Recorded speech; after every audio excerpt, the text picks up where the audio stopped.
নমস্কার, 24 ঘন্টায় আপনাদের স্বাগত। আপনাদের সঙ্গে রয়েছে আমি কুনাল।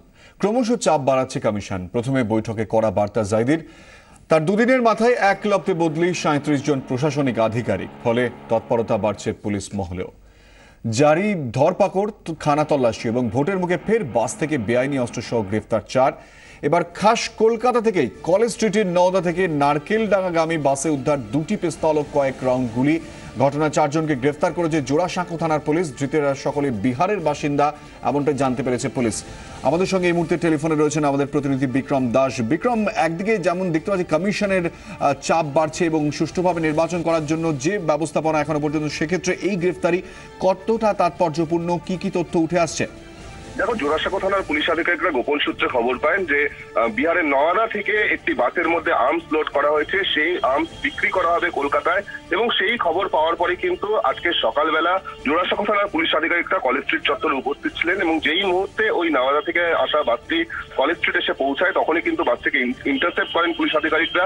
এবং যেমনটা তাদের কাছে খবর ছিল, তারা ওই বাসের ভেতরে তল্লাশি অভিযান চালিয়ে 2টি আগ্নেয়াস্ত্র, 2টি পাইপগান উদ্ধার করেছে এবং তার সঙ্গে সঙ্গে 8 রাউন্ড তাজা কার্তুজ উদ্ধার করেছে। এই গোটা ঘটনায় ইতিমধ্যেই 4 জনকে পুলিশ গ্রেফতার করেছে এটা জানা যাচ্ছে কলকাতা পুলিশ সূত্রে। মোহাম্মদ মিন্টু, মোহাম্মদ রাজা, মোহাম্মদ সিরাজ এবং মোহাম্মদ জুবানকে গ্রেফতার করা হয়েছে। এর মধ্যে অধিকাংশই কিন্তু বিহারের বাসিন্দা, এবং এদেরকে জিজ্ঞাসাবাদ করে এই মুহূর্তে পুলিশ আধিকারিকরা জানতে চাইছেন যে এই অস্ত্রটি কি পারপাসে নিয়ে আসা হয়েছিল এবং কাদেরকে বিক্রি করা হতো। এই বিষয় নিয়ে কিন্তু পুলিশ এই মুহূর্তে তদন্ত করছে। ধন্যবাদ বিক্রম দাস আমাদের সঙ্গে ছিলেন।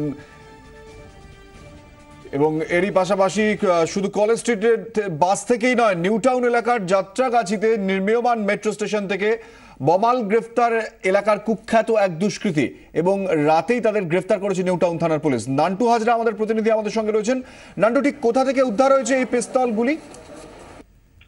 দেখো কুনাল, গতকাল গভীর রাতে পুলিশ গোপন সূত্রে খবর পায় যে সুলংগুড়ি নিউ টাউন অঞ্চলের এক কুখ্যাত দুষ্কৃতী নিহার মণ্ডল এর বাড়ি সুলংগুড়ি অঞ্চলে।